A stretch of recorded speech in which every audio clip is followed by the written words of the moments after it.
Welcome to my garage. So I am installing a water softener system on the house, and this is because we have exceptionally hard water. But there's a little bit of plumbing work that needs to happen first, and really the point of this is to show you guys the expansion tool for Pex A fittings, which is far superior than using the crimp rings because the diameter of the valves is wider, there's less flow restrictions, and it's just so much easier to install. It's quick. You don't need three, four hands to install the actual crimp rings, and it allows you a little bit of working time, so kind of like working with PVC, but a little bit longer than PVC. So PVC might give you what, maybe like 6 to 10 seconds before things really start to set. This seems to give you about 15 to 20 seconds before things start to lock down. And then even after it's completely locked down, the other advantage I see is that I can still turn the valves just a little bit. So this way you can make sure everything looks nice and neat for your installation. So what I want to show you is just where I got to so far, where we're going to go today, and I'm going to demonstrate one of the one of the actual expansions, and just to kind of show you how quick that works. So things are a little bit messy right now, of course, because I'm in the middle of working on getting all this done.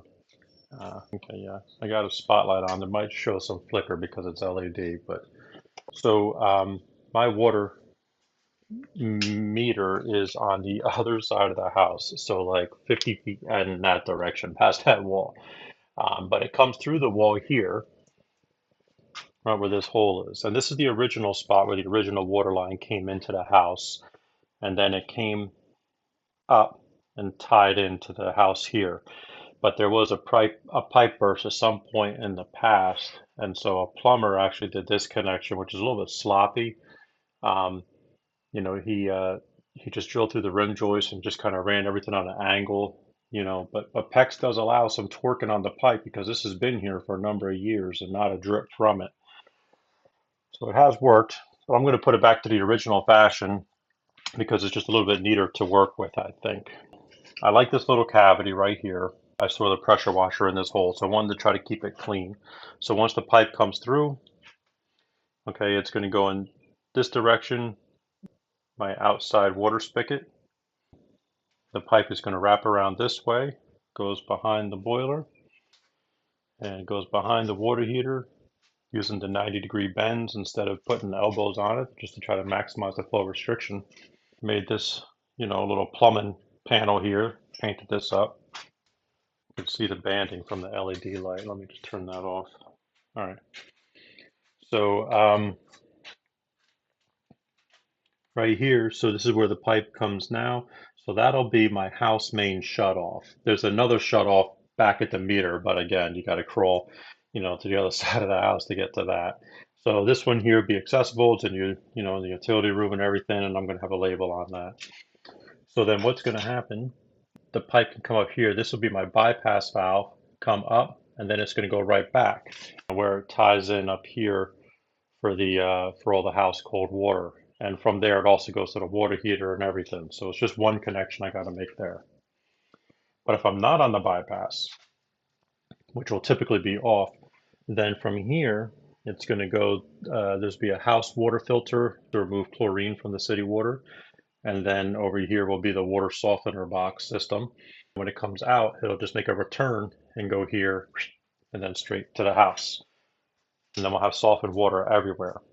But what's important, the spigots. Okay, so I ran the spigot off here because the spigot is not to be softened water. It would be entirely too much flow for the system, and then also because there is that residual salt in softened water, that can cause some problems for the vegetation. So this is where we're at right now. Down here in this little mess, this is the DeWalt expansion tool. Has a little light on it, and that's the expansion heads. Comes with a head for half-inch, three-quarter, and 1-inch pipe, and it just works fantastic. It's really blowing me away, and it makes plumbing clean, makes plumbing very neat and tidy. That's the fittings. All you do, and I'll demonstrate this in a minute, but you have these expansion rings, and there's a little ridge on one end to make sure that you don't push it in too far and to make sure you also push it in far enough.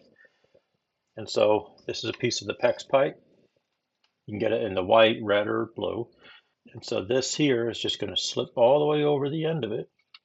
And then I'll just expand it with the tool. Gives me a few seconds. Pop the fitting in. It shrinks in on itself, and it just keeps getting tighter and tighter. And now all these are solid.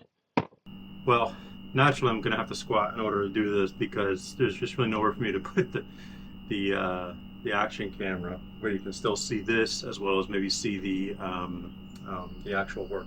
So, pardon for the way that I'm sort of half standing here, but what we're going to do is I'm going to make this connection now. This is going to be the cold water going to the house. It's going to make this connection with this fitting right here. All right, so it's a little bit of a slight angle here now, but hopefully this is going to allow me to, wow, look at that, see a giant shoulder framing. What this is going to allow me to try to do is be able to demonstrate up here, and then I'm just going to kind of quickly come in and make this little hold over here. And what I think that I'll probably actually do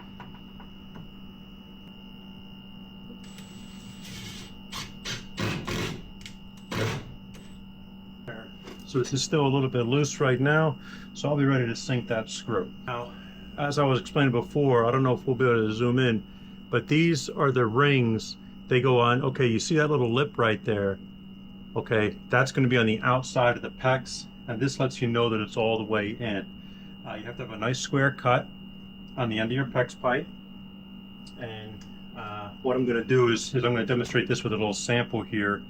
This is your little reamer tool for when you're using the shark bite fittings. So sometimes when you make the cut, there's a microscopic little hair of plastic that sticks up, which makes it hard with those with the outer rings to go on. So what I noticed that I could do is, you know, there's that little blade in there, and that just puts that tiny little bevel on the top of the pipe, as if you were getting it set up to make a nice connection with the shark bite. It just makes it so this way it's a slight little improvement. I'm sure that's probably not in focus because it's got the face tracking on, but take my word for it. A couple extra seconds, because for the specification there can't be more than a 1/16 of an inch gap between that little ring there and the end of the pipe, and I believe it also needs to be a 1/16 or less from being fully seated up against the collar on your fitting. Now I'll get this on there, which is,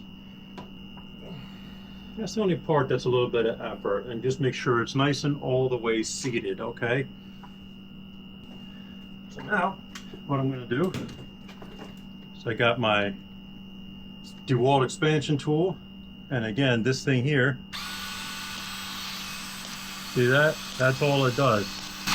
And it takes like 11 or 12 for 3/4 inch pipe is what the specification is. So make sure I'm nice and clean on my fitting. And here we go.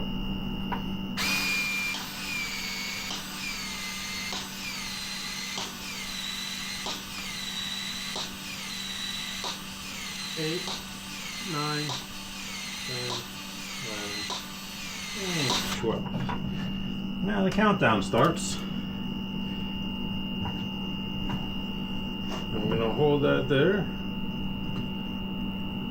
Make sure I have it nice and seated on the collar all the way around, it's not twisted. And you can let these hang if there's no pressure or anything, but just because there's a little bit of pressure on this line, I just want to hold this one until I can make sure that it's going to be all the way seated. And I mean, that's it. That's not going anywhere.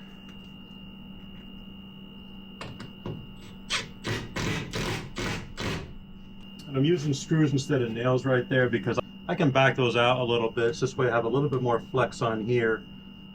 And that's it. Clean. Okay, for the next step, the water heater is behind the camera here, and so this is that pipe that I just installed, and it's going to come this way, and it's going to go around the corner, and then it's going to go up, and it's going to connect to the house water over here.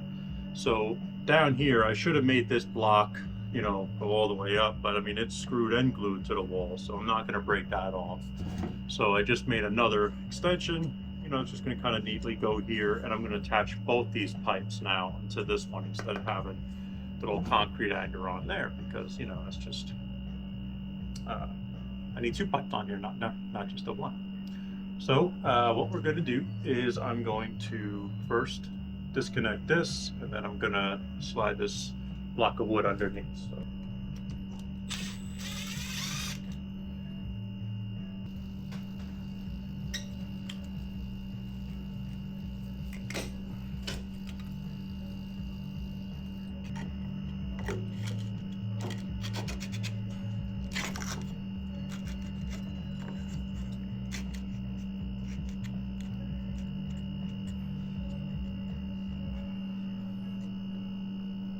Sit like that.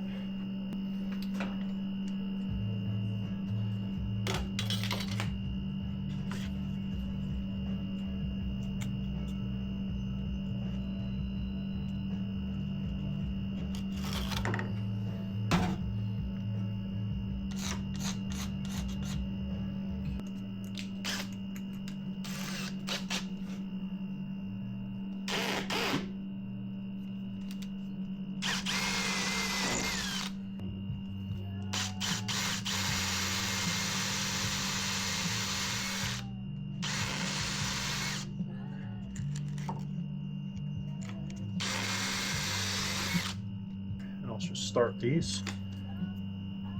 Hammer drill mode.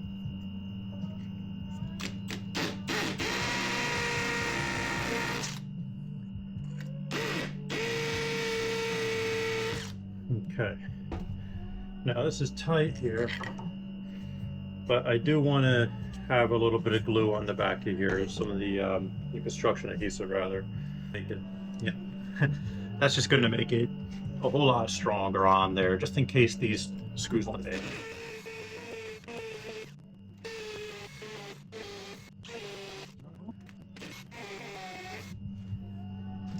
Put a little bit of glue on the back of here, be right back.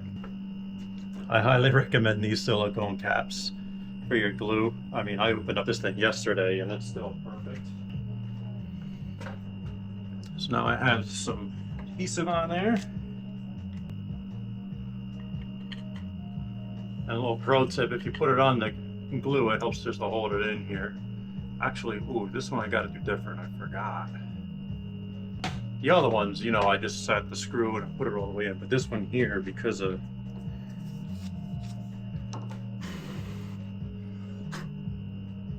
this pipe here is rigid. Okay, that worked out a little bit. I thought. 1 second. There we go, it found that one.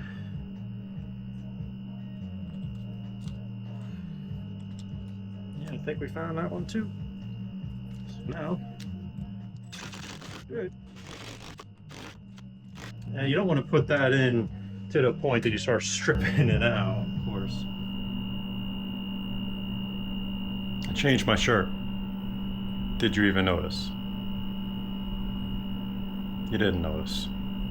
Anyway, so we're on the next morning here. I finished up doing all the bypass plumbing and everything and tied it into the house. So this way we can still have water while I'm waiting for the softener to come in. And so I'd like to just take you around just to show you what I did and just give you my opinion, which, spoiler, Pex A is the way to go. So here we go. As I was showing yesterday, so this is where everything comes in and then it's going to loop around.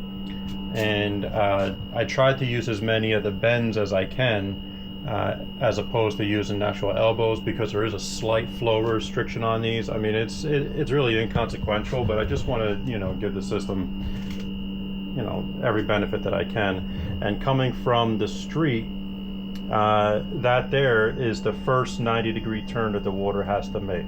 So I think I'm doing pretty good. So there's one turn there, and then behind the water heater is also a swoop and bend. It's not an elbow. And then it's going to be going straight. So it's got the full maximum flow, except for that one 90-degree back there. It's going to be going into the softener system here. and then it'll return from the softener system, swoop and bend, and then this will be a 90 degree here, and then I have a little S turn up here, okay, and then it's going to be a 90 degree when it goes to come in to the actual house. So what I did was I have my shutoffs, and then I just put these old pigtails on here with caps on them. I don't need the caps, nothing leaked at all, and I use this with a bucket to bleed all the air out of the system before sending it into the house. So, you know, right now here it's on bypass mode, okay? So the water just comes in, up, right to the house. But then once the softener's installed, I'm gonna close that and open up these two, and then it'll loop from the softener right around. So that's that. So from here, what I'm going to install is going to be the whole house water filter. I was thinking about doing it today, but I think I might just wait until the actual system comes in, because I want to see just how big everything is, because water filter is going to take up at least that span of room there, about a foot across. I think I'll probably just wait for the system to show up and just size everything out and make sure that I'm not trying to cram things. But I think so far we're really doing quite well. You know, what can I say? This thing works so well at allowing you to just expand all the fittings, and then, you know, after the fact, just, you know, stick everything together. If I wanted to do like these here, right? Like, yeah, you can crimp a couple of them, you know, on the floor, and then, you know, but like you know, ultimately you're going to be up here at some point, you know, with the tool and everything, and that is not so bad to work with. But it's so much easier to expand both ends and then just kind of piece everything together, and then once it's all together on the floor nice and flat, and then you just make the final connection onto the wall and you're good to go. It works so well. Whereas by using this tool, which has to be open this wide in order to get it around a 3/4 inch copper ring fitting,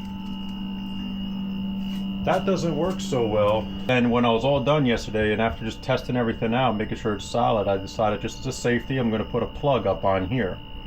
And getting the crimp ring in between all this piping, you know, it actually wasn't easy. I had to have the handles run either side of this thing, but now I'm all the way up at the height. And granted, like, you know, this is a nothing pipe, so nothing super critical, but, you know, when you have the vertical runs, this crimp ring wants to slide down, right? So you got to get it back up on here to, you know, sit it on the collar where it's supposed to be. And you know, would I want to make that with the tool, holding it underneath, your knuckles are rubbing on the concrete? Absolutely not. So whatever, I'm completely sold on this tool. It's expensive, but, you know, it's just one of those things. It's just absolutely worth it, in my opinion. And I'm very happy that I have it. So yeah, so that's it. Not a single drip, not even a piece of humidity, no, nothing. Just absolutely perfect. Just right from the get-go. I didn't even wait the full 20 minutes before turning all the water on. That's not a rule. There was one video I watched where somebody just recommended that to make sure it's completely solid. I think that my final connections, you know, up here in the house might have only just been like 10 or 15 minutes. I turned the water on. It's rock solid. There's not a drip on the floor. There's nothing. It's just absolutely perfect. So this is a tool to have.